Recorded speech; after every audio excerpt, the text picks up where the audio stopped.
এই যোৱাৰাতি দোকানত চুৰি কাণ্ড হৈছে।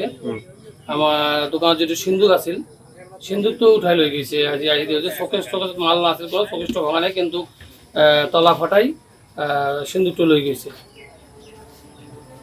কিমান টকাৰ সামগ্ৰী আছে? সামগ্ৰী মোৰ সৰু ভাইয়ে দোকান কৰে।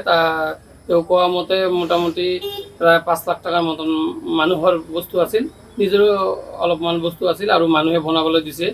মানে 2 দিনমান পিছতে ঈদ আছে, ঈদৰ বস্তুবিলাক বনাবলৈ দিছে। এতিয়া এই আজিকালিৰ ভিতৰতে ডেলিভাৰী দিব কথা আছিল। এই এনে মুহূৰ্ততে মানে চুৰিকাণ্ড হ'ল। আৰু গত বছৰ 5 জুন 2025-ত চুৰিকাণ্ড হৈছিল দোকানত। তেতিয়া সিন্দুকটো ল'ব পৰা নাই, চকেজ ভাঙি চকেজৰ বয় বস্তুবিলাক লৈ গৈছে। গত বছৰ 5 জুন 2025-ত থানাত এফআইআৰ দিয়া আছে। তাৰপিছত আমি আৰু কোনো বস্তুবিলাক আৰু পোৱা নাই বা এনেকৈ হোৱা নাই, তদন্ত হোৱা নাই। আৰু আজিতো এই ঘটনা হ'ল, এতিয়া থানাত যোৱা নাই, যাম আৰু। বাড়ি থেকে বাড়ি আসলাম, আসি দেখি যে দরজাটা খোলা, বাক্সটা বাইরে পড়ে আছে। তা ফট করে আসিয়া দৌড়ে আসি দোকানে ঢুকলাম। আসিয়া দেখি যে মানে সে সিন্দুকটা মানে তুলে নিয়ে গেছে। তা ঈদের ভিতৰত বাজাৰৰ যিবিলাক মানে মানুহ মাল বনাব দিছে, সেইবিলাক মালটো সব সিন্দুকৰ ভিতৰতে আছিল। আৰু মোৰ কিছুমান ৰেডিমেড মালো আছিল। এইবিলাক বস্তু মানে গোটেইখিনি মানে সিন্দুকৰ ভিতৰতে আছিল। এইটো মানে অনুমানিক মই ৰাতি 11:30 বজাত ঘৰত গ'লোঁ।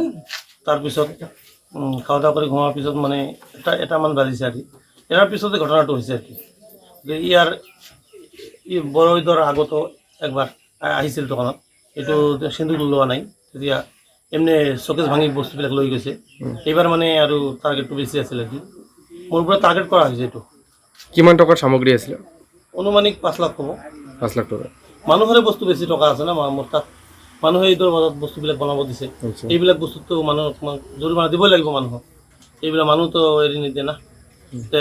আৰু মোৰ কিছুমান সামগ্ৰী আছে, এইবিলাক ৰেডিমেড কিছু নাকৰ ফুলটোল আছে, আৰু ৰেডিমেড সোণাৰ বস্তু আছে, ৰূপাৰ বস্তু আছে, মোৰ নিজৰ আছে, প্লাছ মানুহৰ দিব আছে।